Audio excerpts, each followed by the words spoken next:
మనం ఈరోజు స్వతంత్రంగా జీవిస్తున్నామంటే దానికి వెనుకున్న చాలామంది వీరులు త్యాగం ఉంది. కానీ పూణేలో ఉన్న ఈ మెమోరియల్ గురించి చాలామందికి తెలియదు.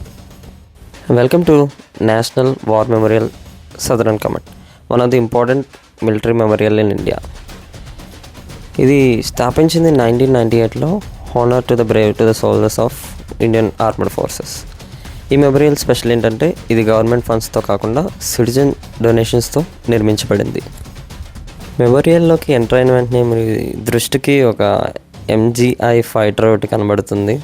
ఎయిర్ క్రాఫ్ట్, ఇంకా హై పెడల్షియల్ సింబాలిక్గా స్ట్రెంగ్త్గా మీకు ఫ్లాగ్, ఇండియన్ ఫ్లాగ్ చాలా బాగుంటుంది. చుట్టూ ఉన్న స్టోన్ వాల్స్, మెమోరియల్ స్ట్రక్చర్స్, మన సైనికులు, మీకు ప్రతి ఒక్క corner sacrifice and dedication to the nation కనబడుతుంది. థౌజండ్స్ ఆఫ్ సోల్జర్స్ అనేవారు మన బోర్డర్ దగ్గర రక్షించడానికి, మన దేశ భద్రత కోసం మన సైనికులు చేసిన త్యాగాలు చాలా గొప్పవి. ఈ ప్లేస్లో ఉన్న ప్రశాంతత, వాతావరణం, మెమోరియల్ ఆర్కిటెక్చర్ మరియు మిలిటరీ సింబాలిక్ ప్రతి విజిటర్ని ఆలోచించేలా చేస్తాయి. ఇంకా మిలిటరీ స్టోర్ మీకు ఏమైనా కావాలంటే అవి బై చేసుకోవచ్చు.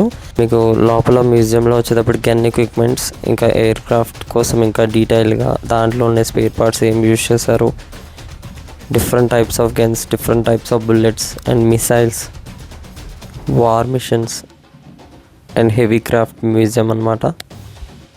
ఈ మెమోరియల్లో ఇండియన్ ఆర్మీ వీరుల చరిత్రతో పాటు ఛత్రపతి శివాజీ మహారాజ్ లాంటి మహాయోధుల స్ఫూర్తి కూడా కనబడుతుంది. దేశం కోసం త్యాగం చేసిన పోస్ట్ ఇండిపెండెన్స్ సోల్జర్స్ని గుర్తించడం అండ్ గౌరవించడం. Every peaceful day we enjoy is because someone stood guard our nation. మన వీరుల త్యాగానికి నా వందనం.